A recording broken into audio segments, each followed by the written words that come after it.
Charging connector change করার পরেও যদি চার্জ না হয় এবং তখন স্টেপ বাই স্টেপ কি কি চেক করব, সেখানে চার্জিং বোর্ড খারাপ আছে কিনা, বিটুবি কানেক্টর খারাপ আছে কিনা, ফ্লেক্স খারাপ আছে কিনা, ওভিপিএসসি খারাপ আছে কিনা, এই সব কিছু কিন্তু আমরা থিওরিতে শিখেছিলাম এর আগের ভিডিওগুলোতে।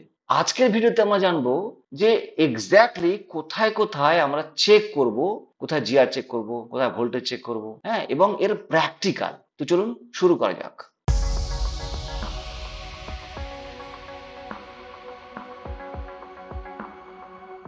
তো যে কোনো কিছু একটা খারাপ থাকলে কিন্তু চার্জটা হবে না।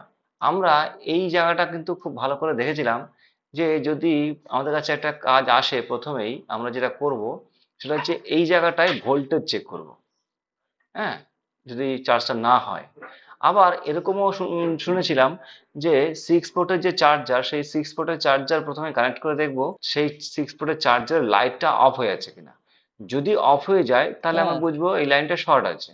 ভোল্ট শর্ট থাকে তাহলে এখানে আমরা জিআর মাপতে হয় আমাদের। এখানে জিআর মেপে শর্টটা আমরা জানতে পারতাম।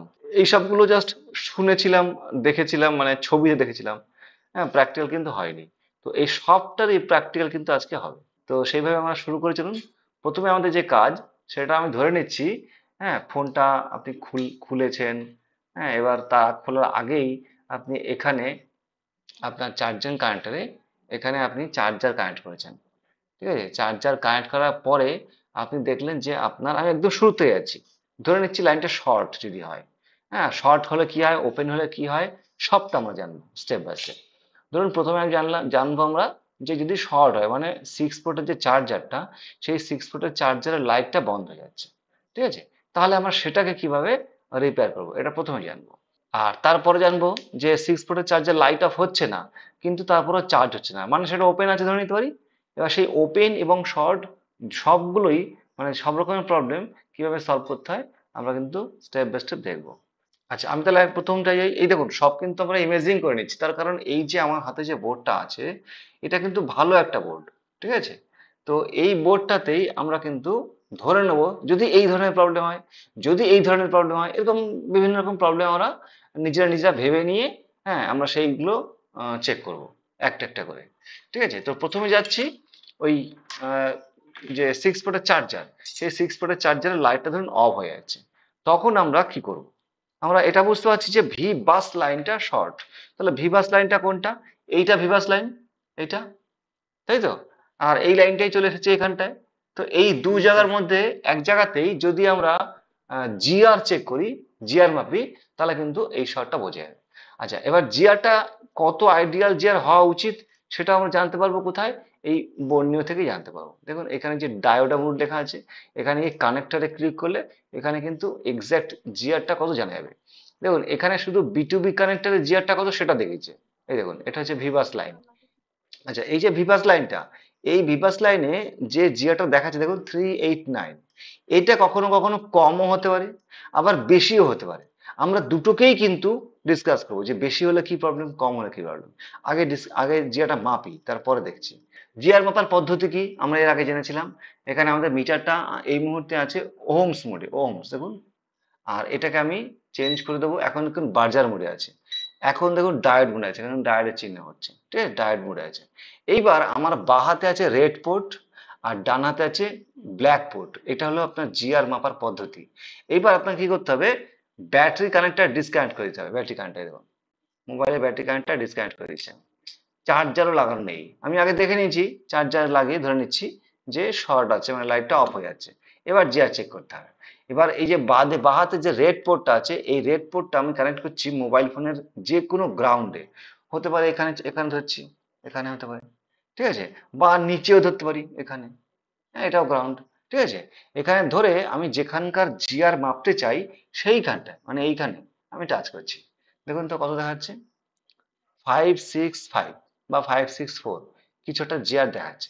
এবার দেখুন এই যে জিআরটা আসছে এটা কোথাকার জিআর, এটা দুটো জিআরের মানে একত্রিত ফল। কিরকম, এই যে এখানে এই যে ডায়োডটা আছে এরও জিআর এখানে পাচ্ছি। আবার এই দেখুন ফ্লেক্স দিয়ে কানেক্ট করা আছে, এই যে ফ্লেক্স। ঠিক আছে, মানে যেটা বাংলায় পাত্তা বলি, ফ্লেক্স। এটাকে বলে মেইন ফ্লেক্স। হ্যাঁ, এই ফ্লেক্স দিয়ে দেখুন মাদারবোর্ডের সাথে কানেক্ট করা আছে।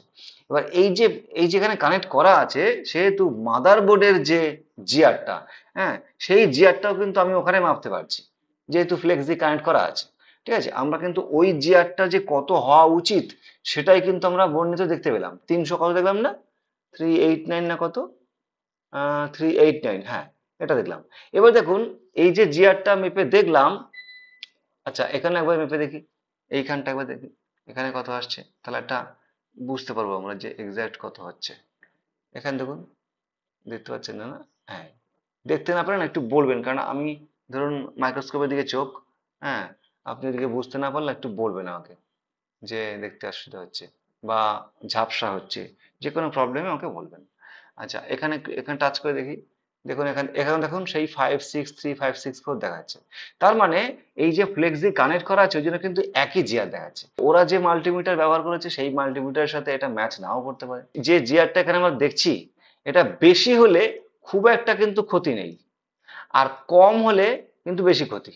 কিরকম, আমি একটু ডিসকাস করছি। যেমন ধরুন এই যে জিআরটা আপনি দেখতে পাচ্ছেন, হ্যাঁ, এই জিআরটা যদি কম হয় তাহলে বুঝতে হবে এই লাইনটা, মানে আমি যদি কম মেপে পাই তাহলে বুঝতে হবে যে এই লাইনটা কিন্তু লিকেজ শর্ট হতে পারে। আর যদি বেশি হয় তাহলে বুঝতে হবে এই লাইনের সিরিজে যে পার্টস আছে সেই পার্টস এর ভ্যালু কোনো কারণে বেড়ে গেছে, যদি রেজিস্টার থেকে থাকে বেড়ে গেছে। তো এই লাইনে কোনো রেজিস্টার কিন্তু নেই, হ্যাঁ, এই লাইনটায়। সেহেতু আমরা যেটা পাচ্ছি এখানে এই যে 565 যা কিছু পাচ্ছি, দেখুন কত বেশি হচ্ছে, দেখুন 389 মানে নিয়ার অ্যাবাউট 400। আর আমরা ওখানে পাচ্ছি কত, 565, মানে ধরুন ওই 100 150 200 মতো বেশি পাচ্ছি। তা এটা খুব একটা অসুবিধা হওয়ার কিন্তু ব্যাপার নেই। কিন্তু যদি এটাই যদি কম হতো, ধরুন এখানে 389 হয়ে আছে ধরুন 189, তাহলে কিন্তু আমাদের চিন্তার ব্যাপার থাকতো। তার কারণ এটা হয়ে যেতে পারতো লিকেজ শর্টও হতে পারতো। তো সেটা যখন নয়, তখন এর থেকে একটু বেশি হয়েছে, ওটা আমাদের খুব একটা চিন্তার কারণ নয়। কিন্তু যদি ও এল দেখাতো সেটা কিন্তু অবশ্যই চিন্তার ছিল। তার কারণ ও এল মানে হচ্ছে ওপেন লোড, লাইনটা ডিসকানেক্ট হয়ে গেছে, এখানটা যেখান থেকে এসেছে লাইনটা সেটা ডিসকানেক্ট হয়ে গেছে। ঠিক আছে, তাহলে ওএল যখন নেই, কিছু একটা জিআর দেখাচ্ছে, কম বেশি একটু দেখায়, সেটা নিয়ে অসুবিধা নেই। তাহলে কিন্তু আমরা জিআর মেপে দেখলাম যে এই লাইনটার জিআর ওকে আছে। আমরা এবার যেটা করব সেটা হচ্ছে একটা একটা করে আমরা এই সাববোর্ডটাকে আগে সাববোর্ডটাকে কমপ্লিট করব, তারপরে মাদারবোর্ডে দিয়ে যাব। ঠিক আছে, তো আমি কি বলেছিলাম প্রথমে যে ধরে নিচ্ছি যদি ওই 6 পোর্টের চার্জারে, হ্যাঁ, কানেক্ট করার পরে এই লাইটটা নিভে যায় তাহলে কি হতে পারে। আমি না একটু দেখাতে চাই আপনাদের যে এইটা 6 পোর্টের চার্জার কি সত্যি নিভে যায়, হ্যাঁ, শর্ট থাকলে। যারা দেখেননি তাদের একটু আমার দেখাতে ইচ্ছা করছে।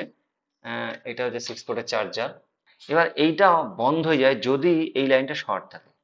এখন শর্টটা আমাকে ম্যানুয়ালি করতে হবে, শর্ট তো নেই, ম্যানুয়ালি করতে হবে। আমি ধরুন এই বোর্ডে এখানে একটু শর্ট করে রাখছি এখানটা, এই লাইনটা, এই শর্ট করলাম, শর্ট করে এবার আমি এটাকে কানেক্ট করছি।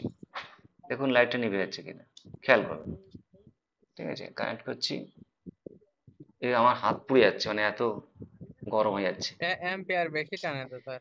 হ্যাঁ, আমার হাত পুড়ে যাচ্ছে, মানে এত গরম হয়ে যাচ্ছিল। আচ্ছা দাঁড়ান, আমি এখানে এটাকে কানেক্ট করি, কানেক্ট করে ম্যানুয়ালি এটাকে, আমার ওই যে ইউএসবি টেস্টারটা ছিল ওইটাও অফ হয়ে যায়, এইগুলো অফ হয় কিনা জানি না। হ্যাঁ এটা অফ হবে, এখন নিভে যাচ্ছে। ঠিক আছে, আমি হ্যাঁ। যদি ম্যানুয়াল শর্ট করে এরকম নিভে যাচ্ছে। তো এরকম যদি কোনো কারণে নিভে যায় না, আপনি দেরি করবেন না, সঙ্গে সঙ্গে এটা ডিসকানেক্ট করে দেবেন এটাকে। তার কারণ কি বলুন তো, ফোনটার কিছু হবে না, ফোনটা তো অলরেডি শর্ট হয়ে বসে আছে, ফোনটার কি হবে, আপনার এই 6 ফোনের চার্জারটা খারাপ হয়ে যাবে। এরকম হয়েছে কিন্তু অনেকের। ঠিক আছে, তো ওই জন্য এরকম যদি শর্ট দেখেন তখন কি কি করবেন সেগুলো চলুন একটা একটা করে আমরা পয়েন্টগুলো দেখতে থাকি। ঠিক আছে, একটা একটা করে। প্রথম যেটা করবেন আপনি জিআর চেক করবেন আবার। হ্যাঁ, আবার দেখাচ্ছি প্রথম থেকে। এই ধরুন আপনি এখানে গ্রাউন্ডটা ধরেছি এই যেখানটায়, আর আমি যেখানটা মেইনলি চেক করব ভি বাস, এইখানটায় আমি জিআর চেক করছি। দেখুন 562। ঠিক আছে, তো এই যে জিআরটা এটা নর্মাল। এবার আমি ধরে নিচ্ছি এখানটায় আপনার 0 0 দেখাচ্ছে, ধরে নিচ্ছি। যদি এরকম হতো জিআরটা, এরকম হতো, কেননা যেহেতু শর্ট তো, মানে আমরা আমরা যেটা ইমাজিন করলাম প্রবলেমটা। হ্যাঁ, এটা তো হবে স্যার ফুল শর্ট হলে, তাই না? হ্যাঁ, ওই লাইট টিভি আছে মানে এরকম দেখাবে, এই 0 0 দেখাবে, এরকম দেখাবে। আমি কিন্তু দুটোই গ্রাউন্ডে ধরেছি।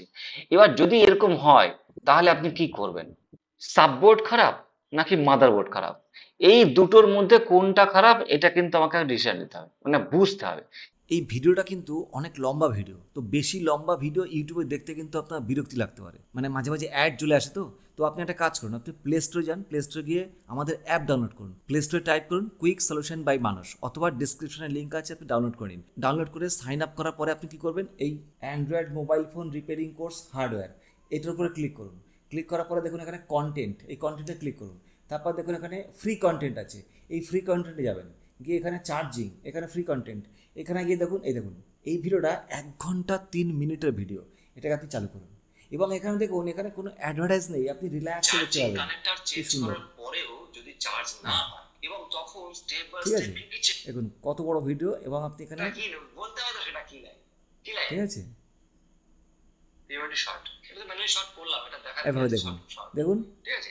এবার আপনার কিন্তু ইউটিউবের থেকেও দেখতে ভালো লাগবে, কোনো ডিস্টার্ব ছাড়াই কিন্তু আপনি দেখতে পাবেন।